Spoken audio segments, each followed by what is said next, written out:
Ezekiel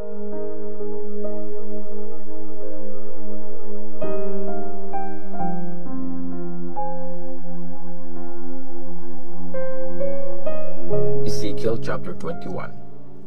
Ang espada ni Lord. Sinabi sa akin ni Lord, "Tao, tumingin ka sa Jerusalem. Magsalita ka laban sa mga lugar kung saan sumasamba yung mga tao. Warningan mo ang Israel. Sabihin mo ito ang pinapasabi ni Lord. Kaaway niyo ako. Huhugutin ko ang espada ko at pareho kong papatayin ang mabubuting tao at ang masasama. Gagamitin ko ang espada ko para atakihin ang lahat ng tao mula south hanggang sa north. Makikilala ng lahat na ako, si Lord, ang may hawak ng espada at hinding-hindi ko ito ibabalik sa lagayan. Sige tao, humagulgol ka. Ipakita mong mabigat ang loob mo at durog na durog ang puso mo. Pag nagtanong sila, bakit iyak ka ng iyak? Sabihin mo na may masamang balita. Sabihin mo matatakot sila pag nangyari yun. Manlalambot ang mga kamay nila. Manghina ang loob at manginginig ang mga tuhod nila. Ayan na, malapit nang mangyari ito. Ito ang sabi ni Lord God. Sabi pa ni Lord, "Tao, magsalita ka sa kanila. Sabihin mo ito ang pinapasabi ni Lord. Ang espada, hinasa na at pinatalas pa, pinatalim para ipampatay, pinakintab parang kislap ng kidlat. Paano pa tayo magsasaya? Hindi nyo nga pinansin ang warning ko at pagdisiplina. Pinakintab ang espada para magamit na, pinatalas at pinakinang para ibigay na sa kamay ng taong pumapatay. Tao, sige, magluksa ka para sa bayan kong Israel ang espada at laban ito sa mga lider nila. Kasama ng bayan ko, papatayin din sila. Kaya sige, humagulgol ka pa. Tinetest ko ang bayan ko at kung hindi sila magsisisi, mangyayari sa kanila mga ito. Ito ang sabi ni Lord God. Tao, sige, magsalita ka na. Suntukin mo ang palad mo at paulit-ulit na aatake ang espada mula sa lahat ng side. Espada ito na pumapatay at umuubos ng buhay. Manghihina ang loob ng bayan ko at madadapa sila. Babantaan ko ang city gamit ang espadang kumikislap, gaya ng kidlat at ready na itong pumatay. Matalas na espada, humiwa ka man sa kanan at kaliwa. Sige, matake ka kahit saan. Isusuntok ko din ang kamay ko. Tapos, mawawala na ang galit ko. Ako si Lord ang may sabi nito. Ang espada ng hari ng Babylonia. Kinausap ako ni Lord.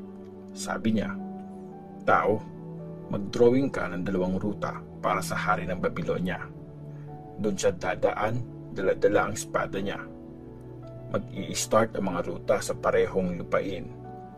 Maglagay ka ng sign kung saan maghihiwalay yung 2 ruta na yon.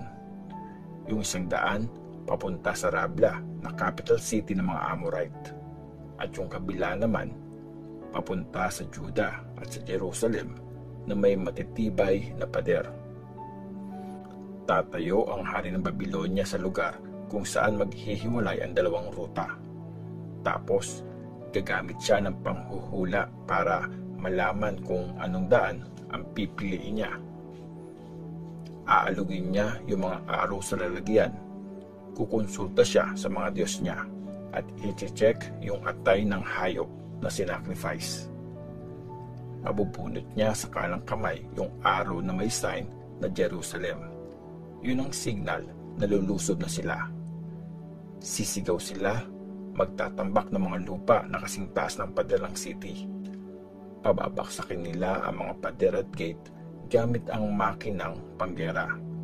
Tapos, papatayin nila ang mga tao doon. Hindi maniniwala doon ang mga Israelites kasi may mga agreement silang ginawa sa Babylonia. Pero ang hulang ito ang magre-remind ng mga kasalanan nila at magwa-warning na mabibihag sila. Akong si Lord God ang may sabi nito. Na-expose na ang mga kasalanan nyo. Alam ng lahat na guilty ako at kitang-kita yon sa masasamang ginagawa nyo. Nahatulan na kayo at ibibigay ko kayo sa mga kaaway nyo. Ikaw naman, masamang leader ng Israel. Ito na ang araw mo, ang parusang tatapos sa iyo. Ito ang sabi ni Lord God. Hubarin mo na ang korona mo at turban. Mag-iiba na ang sitwasyon. Itataas na ang mga mahihirap at ibabagsak ang mga namumuno. Mawawasak na ang city. Oo, wawasakin ko yan. Pero hindi ito mangyayari hanggat di dumating ang taong gusto ko magparusa sa city. Ipapaubaya ko sa kanya ang city, ang espada at ang mga Ammonites. Tao, magsalita ka. I-announce mo na akong si Lord ang nagsasabi nito sa mga Ammonites na nang iinsulto sa Israel. Sabihin mo sa kanila, ang espada, binunot na ang espada para tumapos ng buhay. Pakintabin na parang kislap ng kidlat para ipampatay. Maling vision ang nakikita nyo. Peke ang inyong hula. Tatagpasin ang mga leeg nyo. Kayong madudumi at masasama. Malapit na ang araw nyo, ang araw ng inyong katapusan. Ang parusa sa Babylonia. Itabi mo na ang espada mo. Paparusahan kita sa lugar kung saan ka nanggaling, doon sa bayang pinagmulan mo. Ipaparamdam ko sa iyo ang galit ko na parang nagliliyab na apoy. Ibibigay kita sa mga taong walang puso, sa mga taong sanay pumatay. Gagawin kitang panggatong sa apoy. Paaagusin ko ang dugo mo sa lupain at hindi ka na maaalala pa. Si Lord ang may sabi nito. Ezekiel chapter 22. Mga krimen sa Jerusalem. Sinabi sa akin ni Lord, tao, hatulan mo itong city na puro mamamatay tao ang nakatira. Ipamukha mo sa kanya ang lahat ng masasamang ginagawa niya. Sabihin mo sa city na ito ang pinapasabi ni Lord God. Pinapatay mo ang mga mamamayan at dinudumihan ang sarili mo sa pagsamba sa mga Diyos-Diyosan. Kaya malapit na ang oras mo. Guilty ka sa pagpatay na yon at dinumihan mo ang sarili mo nung gumawa ka ng Diyos-Diyosan. Malapit na ang oras mo. Tapos na ang maliligayang araw mo. Pagtatawanan ka ng mga bansa at lalaitin ng mga bayan. Iinsultuhin ka ng mga malalayo at malalapit na bansa. Kilala ka sa pagiging masama at magulo mong pamumuhay. Ginagamit ng mga leader ng Israel ang kapangyarihan nila para pumatay. Hindi nyo na ginagalang ang mga magulang nyo. Niloloko nyo ang mga dayuhan at inaapi ang mga biyuda at mga ulila. Hindi nyo na nirerespeto ang mga bagay na banal, pati ang araw ng Sabath. Mailan sa inyong nagsisinungaling para lang ipapatay ang mga tao. Yung ilan, kinakain yung mga sacrifice na inoffer sa mga Diyos-Diyosan. Yung iba naman, puro mahalay ang ginagawa. Nakikipag-sex sa asawa ng tatay nila yung ilan sa inyo. Tapos yung iba, pinipilit makipagtalik yung mga babaeng may menstruation. Yung ilan, sinisipingan yung asawa ng kapitbahay. Yung iba naman, hinahalay yung daughter-in-law o kaya yung kapatid nila sa tatay. Tapos yung ilan sa inyo, nagpapabayad para pumatay. May mga nagpapautang ng ma-interest at yumaman sa panlalamang sa kapwa. Kinalimutan nyo na talaga ako.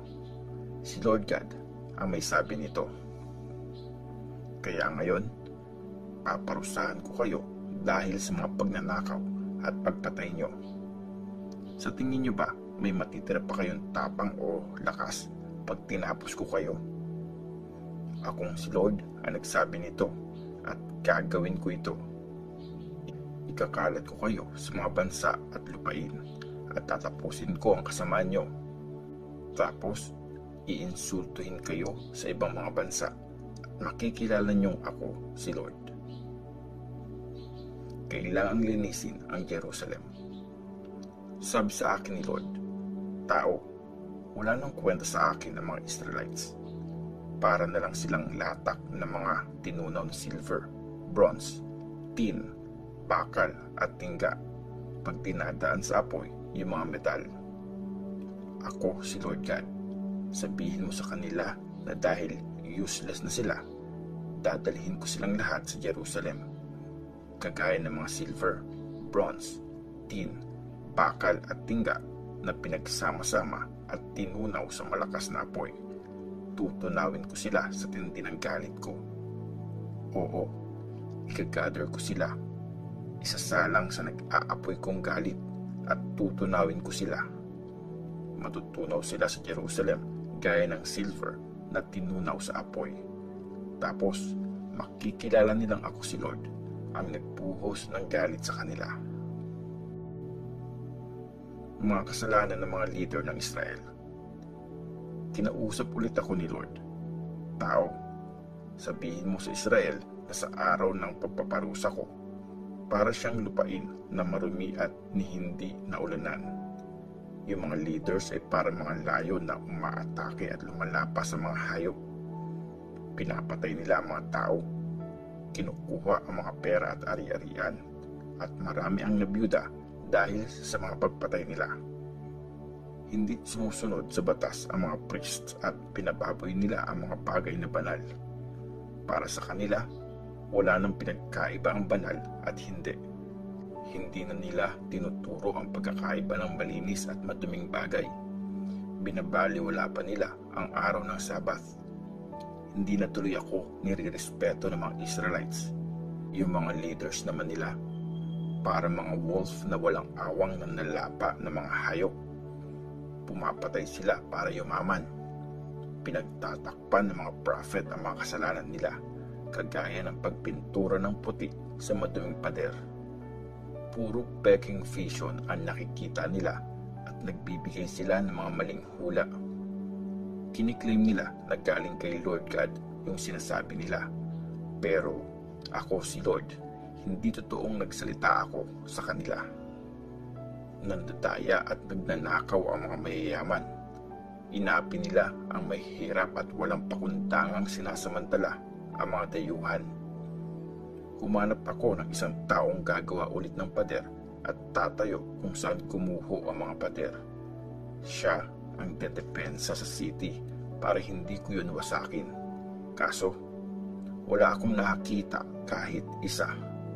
Kaya, ibubuhos ko sa kanila ang galit ko at kagaya ng apoy, wawasakin ko sila dahil sa mga ginawa nila.